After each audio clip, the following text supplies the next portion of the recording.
semuanya, selamat datang di video Anissa Dian Pramesti.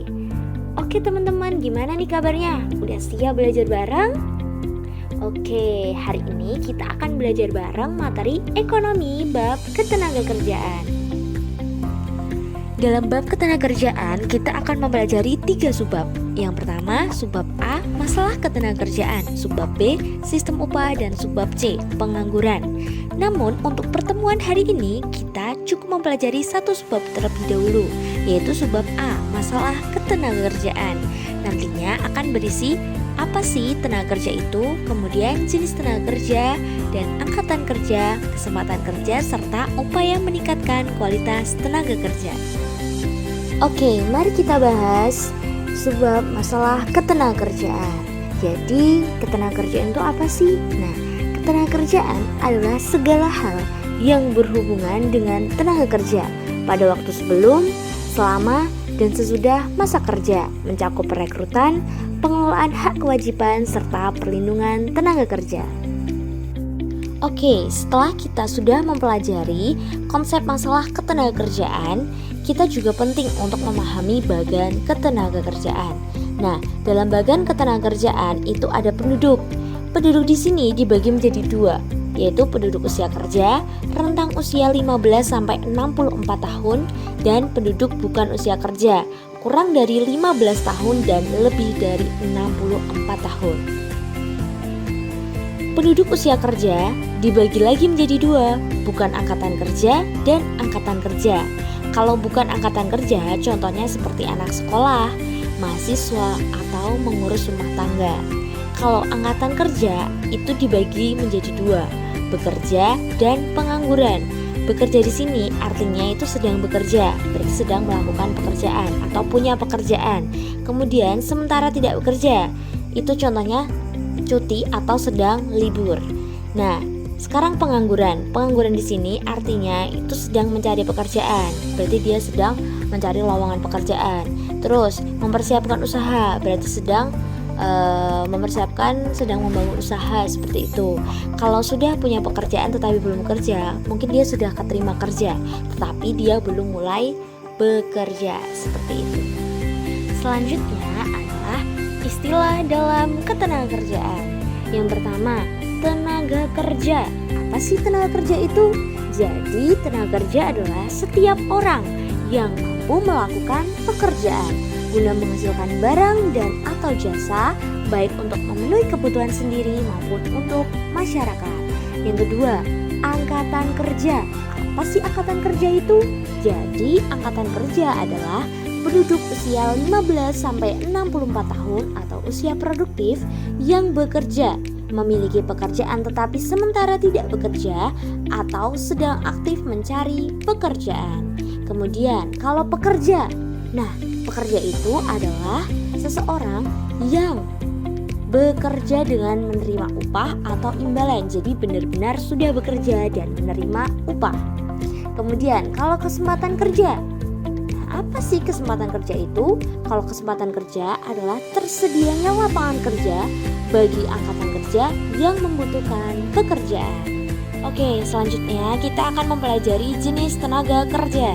Jenis tenaga kerja dibedakan menjadi 5, yaitu berdasarkan sifat, berdasarkan kualitas, berdasarkan status hubungan kerja, berdasarkan fungsi pokok dalam perusahaan, dan berdasarkan hubungan dengan produk. Kita bahas satu-satu ya. Yang pertama, berdasarkan sifat. Berdasarkan sifat, tenaga kerja dibedakan menjadi 2, yaitu tenaga kerja jasmani dan tenaga kerja rohani. Tenaga kerja jasmani itu adalah tenaga kerja yang mengandalkan kekuatan fisik atau otot. Contohnya, kuli bangunan atau enggak buruh.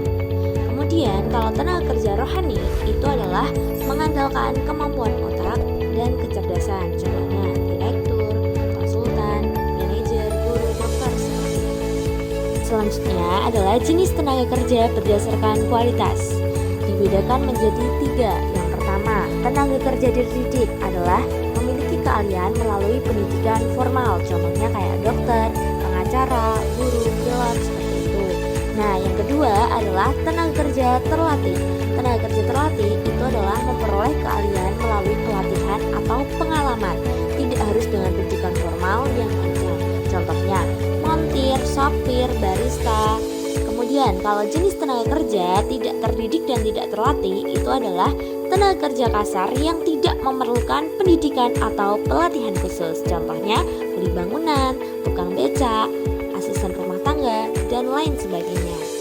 Selanjutnya adalah jenis tenaga kerja berdasarkan status hubungan kerja. Dibedakan menjadi 3. Yang pertama, pekerja lepas atau freelance adalah seseorang yang bekerja sendiri dan tidak berkomitmen pada suatu perusahaan dalam jangka waktu tertentu. Contohnya, petugas kebersihan yang dipanggil bila dibutuhkan. Yang kedua, pekerja kontrak adalah seseorang yang dipekerjakan oleh suatu perusahaan untuk jangka waktu tertentu yang disepakati dalam sebuah perjanjian tertulis. Contohnya, staf proyek pembangunan jalan.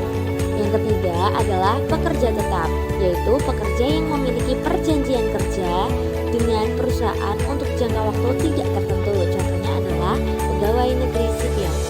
Jenis tenaga kerja berdasarkan fungsi pokok dalam perusahaan dibagi menjadi 3. Yang pertama, tenaga kerja bagian produksi, berarti tenaga kerja yang berhubungan langsung dengan bagian produksi. Contohnya seperti petugas dapur di restoran, terus teknisi yang memperbaiki mesin, barista yang membuat kopi.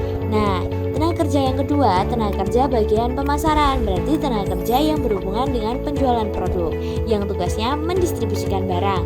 Contohnya, sales, tenaga penjualan, petugas promosi, customer service, distributor barang, seperti itu.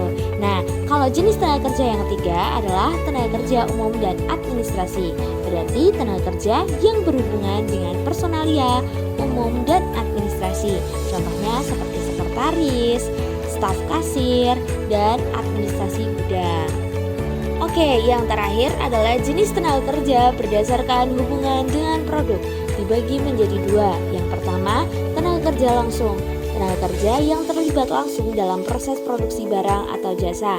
Contohnya, pekerja pabrik yang merakit mobil, penjahit di konveksi, pembuat roti di bakery, dan lain-lain. Kemudian, tenaga kerja tidak langsung, tenaga kerja yang tidak berhubungan langsung dengan proses pembuatan barang atau jasa, tetapi mendukung kelancaran produksi.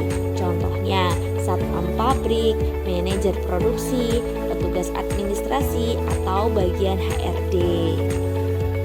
Nah teman-teman, dalam subbab ketenagakerjaan kita juga penting untuk mempelajari upaya meningkatkan kualitas tenaga kerja. Dengan tujuan apa sih? Yaitu meningkatkan kompetensi, keterampilan, dan karakter tenaga kerja agar lebih produktif, profesional, dan siap bersaing di pasar kerja. Dalam upaya meningkatkan kualitas tenaga kerja terdapat 2 jalur. Yang pertama jalur formal, yang kedua jalur non formal. Mari kita bahas satu-satu. Yang pertama, jalur formal, yaitu pendidikan resmi melalui sekolah atau kursus untuk meningkatkan pengetahuan dan keterampilan dasar. Contoh jalur formal seperti sekolah umum, SD, SMP, SMA, kemudian sekolah kejuruan atau SMK, politeknik, contohnya teknik komputer, akuntansi, otomotif, kemudian kursus atau kelas formal itu seperti kursus bahasa, kursus desain grafis, atau kursus komputer. Selanjutnya adalah jalur non-formal, yaitu pendidikan atau praktik di luar jalur formal, fokus pada keterampilan praktis dan pembinaan karakter. Ini melalui 3 cara. Yang pertama, latihan kerja. Nah, dalam latihan kerja itu melatih tenaga kerja agar memiliki keahlian tertentu sesuai pekerjaannya. Nah, ini biasanya disediakan di BLK, Balai Latihan Kerja. Contohnya apa? Kayak kelas listrik, menjahit, operator komputer. Terus jalur non formal yang kedua itu melalui magang, yaitu latihan kerja langsung di tempat kerja. Nah, bagian dari proses link and match antara sekolah dan perusahaan. Contohnya apa? Kayak siswa SMK magang di bengkel resmi.